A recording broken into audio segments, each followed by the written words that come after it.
Hi guys ఎలా ఉన్నారు? అసలు ఆర్టిఫిషియల్ ఇంటెలిజెన్స్ అంటే ఏమిటి? ఏఐ మనకి ఒక like a brain for a machine అనమాట. మనం ఎలా డిసిషన్స్ తీసుకుంటామో అలానే ఏఐ కూడా డిసిషన్స్ తీసుకోగలదు. ఎగ్జాంపుల్ చెప్పాలంటే గూగుల్ మ్యాప్స్ డైరెక్షన్ చూపిస్తుంది మనకు. ఎలాగైతే మనం నెట్‌ఫ్లిక్స్ మీకు నచ్చిన సిరీస్‌ని రికమెండ్ చేస్తుందో అంతెందుకు మన మొబైల్‌లో ఓకే గూగుల్, సిరి ఉంటాయిగా. ఇవన్నీ ఏఐ యూజ్ చేసే అప్లికేషన్సే. సో ఏఐ ఆల్రెడీ మనకి పార్ట్ ఆఫ్ లైఫ్‌గా మారిపోయింది. ఆర్టిఫిషియల్ ఇంటెలిజెన్స్ వల్ల బెనిఫిట్స్ చాలా ఉన్నాయి.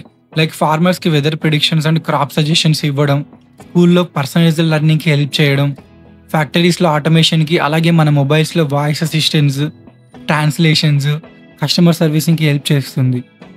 ఆర్టిఫిషియల్ ఇంటెలిజెన్స్ మనకు చాలా టైం సేవ్ చేస్తుంది, అలాగే చాలా స్మార్ట్ సొల్యూషన్స్ కూడా ఇస్తుంది వెంటనే. సో డెఫినెట్లీ ఏఐ మనకి చాలా పవర్ఫుల్ టూల్గా మారిపోయింది.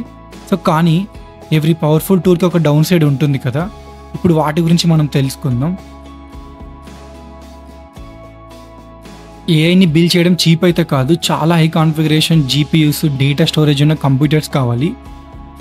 అండ్ ఏఐ బిల్డ్ చేయడానికి ఇంజనీర్స్కి వాళ్ళకు శాలరీ చాలా పే చేయాలి compare to software employees. Small కంపెనీస్కి ఈ కాస్ట్ బర్డెన్ అవుతుంది. సో పెద్ద కంపెనీస్ మాత్రమే ఏఐని ఎఫర్ట్ చేయగలవు. ఏ మీద ఎక్కువ డిపెండ్ అవుతున్నాం డైలీ. చాట్‌జీపీటీని ఆల్మోస్ట్ మనం 180 మిలియన్ యూజర్స్ యూజ్ చేస్తున్నారు డైలీ. అంటే 18 కోట్ల మంది యావరేజ్గా. సో ఈ ఏఐ వల్ల మ్యాథ్స్ ప్రాబ్లమ్స్, రైటింగ్స్, డైరెక్షన్స్ అన్నీ ఏఐ చేయడంతో మన థింకింగ్ స్కిల్స్ తగ్గిపోతున్నాయి. చిల్డ్రన్స్, స్టూడెంట్స్ అయితే ఏఐ ఎక్కువ వాడటం వల్ల స్కూల్స్లో, కాలేజెస్లో లెసన్స్ కూడా సరిగ్గా వినడానికి ఇంట్రెస్ట్ చూపించట్లేదు. ఈ ఏఐ టూల్స్ చాలా డేటాని కలెక్ట్ చేస్తాయి వెబ్సైట్స్ నుండి, అలాగే మన ఫొటోస్, చాట్స్, మన హ్యాబిట్స్, ఈవెన్ మన ఎమోషన్స్ కూడా అనలైజ్ చేయగలవు. మన పర్మిషన్ లేకుండా మన టోటల్ డేటాని యాక్సెస్ కూడా చేయగలవు. సో మనం చాలా జాగ్రత్తగా ఉండాలి సోషల్ మీడియాతో. ఇప్పటికే చాలామంది గర్ల్స్ దీనివల్ల చాలా ఇష్యూస్ ఫేస్ చేస్తూ ఉన్నారు. డీఫేక్ అనే వర్డ్ తెలిసే ఉంటుంది అందరికీ. రీసెంట్గా పొలిటీషియన్స్ ఎక్కువ యూజ్ చేస్తున్నారు ఈ వర్డ్ని. డీఫేక్ అంటే మన ఫేస్ని యూజ్ చేసి ఫేక్ వీడియోస్ క్రియేట్ చేయడం, చేసిన వాటిని సోషల్ మీడియాలో అప్లోడ్ చేయడం, బ్లాక్మెయిల్ కూడా చేయడం, ఇలాంటి మనం డైలీ న్యూస్ పేపర్స్లో చాలా చూస్తూ ఉన్నాం. ఈ డీఫేక్ వల్ల చాలామంది అమ్మాయిలు చనిపోయారు కూడా. బట్ బయటకి చెప్పుకుంటే పరువు ఎక్కడ పోతుందేమో అని అమ్మాయిలు వాళ్ళలో వాళ్ళే బాధపడి సూసైడ్ చేసుకుంటూ ఉన్నారు. సో ఈ ఏఐ వల్ల ఫ్యూచర్లో అమ్మాయిలు చాలా ఇష్యూస్ ఫేస్ చేయాల్సి వస్తుంది.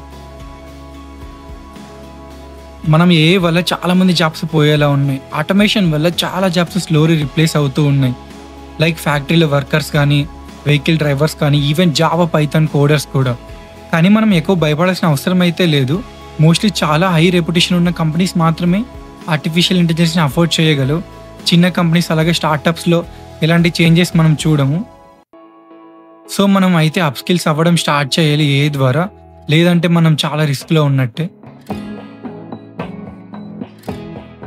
సో ఏఐ మనకు చాలా పవర్ఫుల్, యూస్ఫుల్, అలాగే అమేజింగ్ టూల్స్ని ఆఫర్ చేస్తుంది మన వర్క్ని త్వరగా కంప్లీట్ చేసుకోవడానికి.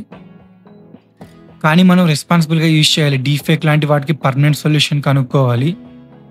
టెక్నాలజీ మనకు యూజ్ అయ్యేలా ఉండాలి, కానీ మనం రిప్లేస్ చేసేలా అయితే ఉండకూడదు. Thanks for listening. వీడియో నచ్చితే like and share and subscribe చేయండి.